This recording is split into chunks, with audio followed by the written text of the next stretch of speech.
इस बात में ज़्यादा चाहूँगा कि जो अगला सेशन है डॉक्टर उसके लिए, लेकिन मैं 2-3 सवाल खड़े करना चाहता हूँ। ये पॉलिसीज कहाँ बनती है? कभी हमने सोचा? पॉलिसी भारत में नहीं बन रही, वर्ल्ड बैंक में बनती है। एग्रीकल्चर की पॉलिसी OECD में बनी और हमने लागू की। 2018 का डॉक्यूमेंट में दे सकते। इसमें भी एक star project I primary education के लिए, और आपको पता है स्टार का मतलब क्या है? स्टार का मतलब उन्होंने था कि strengthening teacher learning, teaching learning and result. और इसमें सिर्फ 5% रुपया जो है वो वर्ल्ड बैंक ने लगाया, 95% आपने लगाया। और वो कौन लगाएगा कि वो आपको एडवाइज करेंगे कि आपका प्राइमरी एजुकेशन कैसे हो। पैसा हमें कर्जा देंगे और वापस उनको चला जाएगा। और जो सबसे फनी चीज़ थी कि वर्ल्ड बैंक की इस प्रोजेक्ट को जो हैंडल कर रही है वो एजुकेशन बिजनेस की लेडी है। अमेरिका में वो एजुकेशन बिजनेस में। अब ये पैसे के साथ आप पे मतलब लगा जा रहा है, जिसको आप रिफ्लेक्ट करें कि मोदी साहब भी वही कर रहे हैं। आपकी नेशनल एजुकेशन पॉलिसी, वो कहते हैं हम पैसा तब देंगे अगर जैसे हम कह रहे हैं उसको लगाओ। तो मतलब ये एक ट्रांसफॉर्मेशन है। इसमें दूसरी बात जो मुझे आई कि जब आयरलैंड कॉलोनी था, इंडिया भी कॉलोनी था, तो कॉलोनाइजेशन को ब्रिटिश कहते थे ये बबून है। और ये इंटरेस्टिंगली है कि हमने बबून को एक्सेप्ट कर लिया और हमारे सब जो बंगाल के लोग थे वो बाबू बन गए। वो बबून से बिगड़ा हुआ वर्ड है बस। तो इसका मतलब है कि वो हमें बबून बनाने का जो अंतरराष्ट्रीय प्रोसेस है। अब इसी में जब NEP 2020 आई, इसकी मदर कहाँ है? World bank education strategy 2020। अब पूरा डॉक्यूमेंट पढ़ लीजिए। और जो सबसे फनी चीज़ लगी मुझे उसमें एक चैप्टर है education for all inside the school और आउटसाइड द स्कूल। मतलब ये कैसी एजुकेशन है? और उसमें बड़ा इंटरेस्टिंग किसी ने लिखा था कि दे आर सो म्यूजिकल कि आप जब डॉक्यूमेंट पढ़ेंगे तो दे क्रिएट म्यूजिक। आपको बड़े बड़े शब्द, और वो हमने भी सीख लिए। अभी ये बहुत सी जो बातें हो रही हैं ये म्यूजिकल है, लेकिन लाइफ को इफेक्ट करने के लिए जब मैं तब कह रहा था कि हम वापस चले, तो 75वां साल मना रहे हैं। तो 75 साल के पहले क्या था? आपको याद है कि 26 जनवरी 1930 को हमने कंप्लीट इंडिपेंडेंस का मतलब रेजोल्यूशन पास किया। अभी आपने देखा कि उस पर एक ओथ लिखी गई, और nothing less than Gandhi ji wrote that oath. कोई पढ़ी आपने? वो गैप कर दी गई, क्योंकि उस ओथ का ओपनिंग सेंटेंस जो है वो ये है कि सरकार का लोगों के प्रति क्या कर्तव्य है। क्योंकि अब कर्तव्य पथ बन रहा है ना, तो वो क्या कर्तव्य है? उसमें लिखा था कि जो सरकार लोगों को एजुकेशन ना दे सके, हेल्थ ना दे सके, जॉब ना दे सके, सिर ढकने के लिए मकान ना दे सके, उस सरकार को हटाने का नहीं, अबॉलिश करने का हक है। The word abolish Gandhi ji से लिखा गया। और उसी की जो डिबेट है आगे, भगत सिंह ने सवाल किया कि ठीक है जी आपने रेजोल्यूशन पास कर लिया, लेकिन इसका लोगों को क्या फायदा होगा? तो वो ट्रांसलेट हुआ आपका कराची कांग्रेस में उनकी शहादत के बाद एज फंडामेंटल ड्यूटीज का फंडामेंटल राइट्स। ये फंडामेंटल राइट्स का चैप्टर 26 मार्च 1931 को कराची का देखा गया, और वो हमने कॉन्स्टिट्यूशन में मिला। अब जब कर्तव्य की बात हो रही है, हमें बताया जा रहा है कि आप कर्तव्य करें। मैं करना चाहता हूँ, मैं तो साइंटिफिक होना चाहता हूँ, मैं हारमोनी मतलब समाज में बिल्ड करना चाहता हूँ, तो उसमें तो आप बाधा डालना है। लेकिन जो आपका कर्तव्य है, directive principles of state policy, वो कहाँ गए? उसको पूरा उसके उल्टा, और हमने कभी क्वेश्चन नहीं किया, क्योंकि सरकार की ड्यूटी है और लिखी हुई है कॉन्स्टिट्यूशन। जैसे ये भी कह दिया जाता है कि ये तो 1935 वाला है। मैंने बड़ा ध्यान से देखा कि 1935 वाला जो कॉन्स्टिट्यूशन था उससे ये कॉन्स्टिट्यूशन में क्या डिफरेंस? आपके पहले 4 चैप्टर जो है वो आपने ऐड किया, बाकी जो है कि प्रेसिडेंट की ड्यूटी क्या होगी, प्राइम मिनिस्टर की ड्यूटी क्या होगी, सुप्रीम कोर्ट की ड्यूटी क्या, वो हमने 35 वाला जो है उसी को रखा, लेकिन ये एडिशनल है। और जब वेलफेयर की बात कर रहे हैं तो उसका एक सपना मुझे बहुत इंटरेस्टिंग लगा कि भगत सिंह जेल में बैठे हुए उनके एक नोट्स हैं। हमने बहुत दफ़ा तो ये कि जो उन्होंने ये किताबें पढ़ी उनके बहुत सिस्टमेटिक नोट्स हैं। उनका एक नोट्स है साइंस ऑफ स्टेट, आपने कभी उसको देखिए पूरा नोट्स, वो उनकी जो मार्च टू सोशलिज्म किताब है उसकी आउटलाइन है। और साइंस ऑफ स्टेट उन्होंने हीगल से लिया है। तो उसका जो प्रिंसिपल ऑफ राइट्स है हीगल का, उसमें वो कहता है कि आप बाकी सब कुछ जानते हैं लेकिन आप साइंस ऑफ स्टेट को नहीं जानते। उसके एंड में ये लगता है क्योंकि ये रेफरेंस नहीं है, शायद भगत सिंह ने फुल उसको किया, वो है एम ऑफ लाइफ। ये मैं आपको पढ़ के सुना। Aim of life is no more to control the mind but to develop it harmoniously, not to achieve salvation hereafter, but to make the best use of it here below, and to realize truth, beauty, and good, not only in contemplation, but also in the actual experience of daily life. Social progress depends not upon the ennoblement of the few, but on enrichment of democracy and the universal brotherhood, जो हम use करते हैं, can be achieved only when there is an equality of opportunity, and opportunity in social, political and individual life.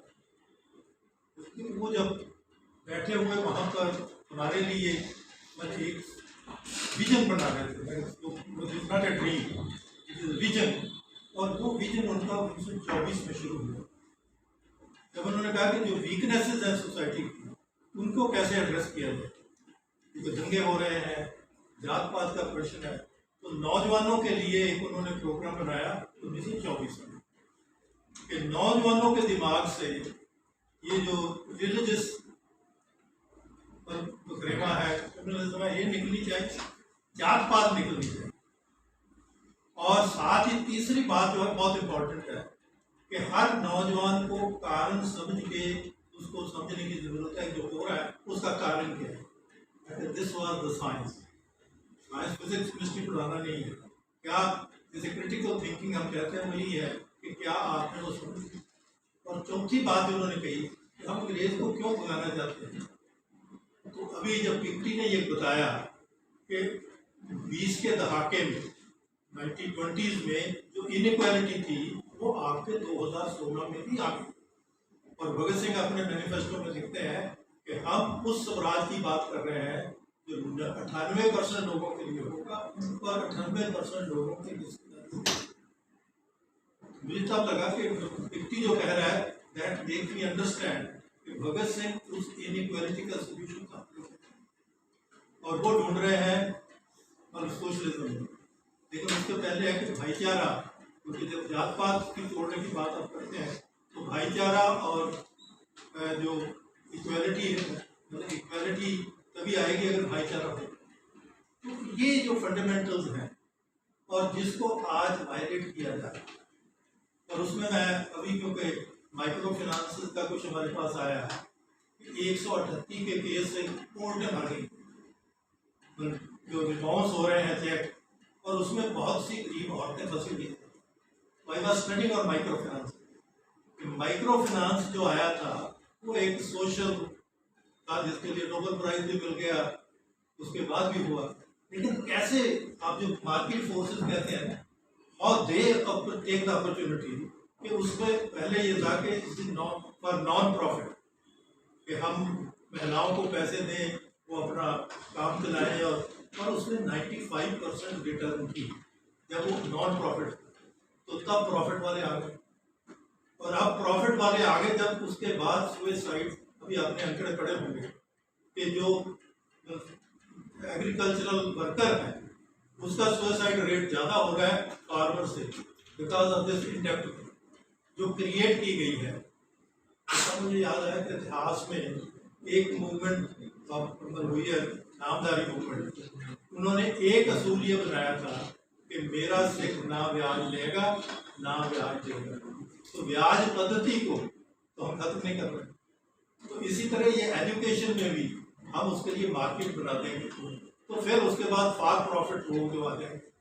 और देखिए पंजाब में तो बहुत अच्छा किया है, क्योंकि हमने प्राइवेट यूनिवर्सिटी के एक चेयरमैन को राज्यसभा भेजा है, और दूसरे जो हमारे यहाँ चंडीगढ़ वाले हैं उनको लगा कि हम पीछे रह गए, उन्होंने सिख सब इकट्ठे किए क्योंकि वो सिख है। तो Sikh vice chancellor, Sikh educationist, तो वो मोदी जी के चरणों में चले गए। महाराज हमारा भी ख्याल है, this is what is education on the ground level. इसको एड्रेस करने के लिए डायलॉग बहुत अच्छी चीज है, संवाद होना चाहिए। डायलॉग इज नॉट वन, और is just not one two one, but it is a संवाद। बेसिक चीजों को हम अगर समझ के एड्रेस कर पाए, हम इसका सोल्यूशन जो है निकाल सकते हैं। और मेरे मन में जो अगला प्रश्न है कि सरकार से ना तो आप एक्सपेक्ट करिए, प्रमोद जी ने बहुत सी अच्छी एडवाइस दी, वो एडवाइस चलती है और थोड़ी देर के बाद बंद हो जाती है। जैसे आपने राइट टू सर्विस बिल आया था पंजाब में, बहुत अच्छा काम था कि आपका एक शहरी होने के नाते आपका एक राइट है कि आपको म्यूनिसिपल सर्विसेज मिले। लेकिन कितने दिन चला, बहुत बढ़िया था, क्योंकि लोग पार्टिसिपेटरी जो है वो होगा, लेकिन वो नहीं चलने दिया क्योंकि इंटरेस्ट है। माइक्रो फाइनेंसिंग में यही हुआ कि कानून इसलिए बदले गए कि मतलब फॉर प्रॉफिट के लिए उनको प्रोटेक्शन चाहिए, स्टेट उनको प्रोटेक्शन दे रही, उन गरीब लोगों को मदद नहीं कर। That is on the practical ground level. मैं समझता हूँ कि डायलॉग में हम तो घर के कभी भी बुलाइए तो we can get into it, लेकिन इन प्रश्नों को के लिए हमारी नीति नहीं, नीति हम पे बाहर से आती है, हम तो उसके अच्छे सेल्समैन हैं, और इसी यही कंपटीशन है। मुझे तो लग रहा है, मैं फ्रैंकली कहता हूँ कि आप और बीजेपी में सिर्फ ये कंपटीशन है कि who can serve the corporate better. तो इसीलिए आप देखिए वो कंपटीशन कितना है कि केजरीवाल को सिंगापुर नहीं जाने दिया जाता, कहीं ये ज्यादा रखा है।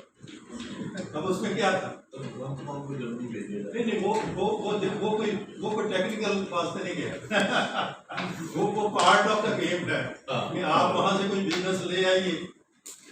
लेकिन एट द सेम टाइम और तीन चीजें मैं कहता हूँ कि as education just be with it. Karl